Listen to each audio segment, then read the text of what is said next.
Hello छोटे बच्चों, आज मैं आपके लिए एक छोटी सी कहानी लेकर आया हूँ। हाँ तो बच्चों, यह कहानी भूटान देश के राघवपुरा गांव की है। और इस गांव में रमेश का परिवार भी रहता था। और रमेश के दो लड़के थे, एक का नाम था सुरेश और एक का नाम था राजेश। लेकिन यह परिवार बहुत ही गरीब था। राजेश और सुरेश अपना जीवन यापन जंगल में लकड़ी काट कर किया करते थे। यह दोनों रोज लकड़ी काटने जाते थे।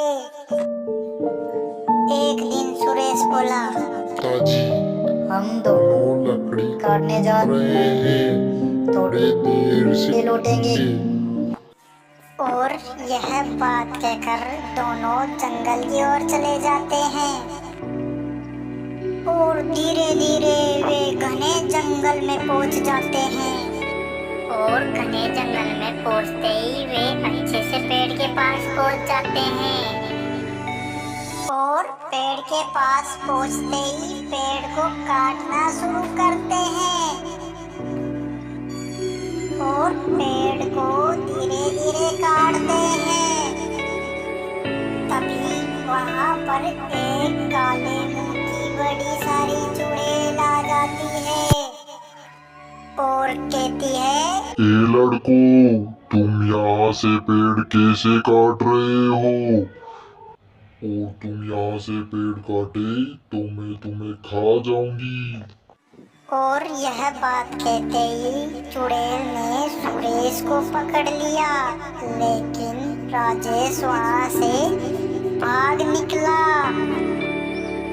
और गांव में पहुँचते ही उसने अपने पिताजी और सरपंच जी को यह बात बताई। और यह बात सुनकर उसका पिताजी अचानक अचंभित हो गया और रोने लगा। तभी सरपंच जी ने बोला, अरे रमेश, तुम रोते क्यों हो? हम सुरेश को जंगल से उस चुड़ैल के पास से छुड़ा के लाएंगे। और यह बात कहकर दोनों जंगल में जाने का प्लान बनाते हैं। और वह दोनों जंगल की ओर सुरेश को छुड़ाने चले जाते हैं। और धीरे धीरे वे घने जंगल में चले जाते हैं। तभी वहाँ पर चुड़ैल और सुरेश दिखाई देते हैं।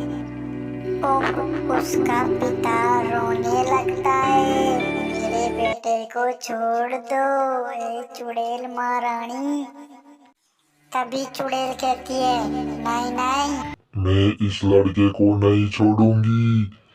यह मेरा सबसे स्वादिष्ट भोजन है, मैं इसको खाऊंगी।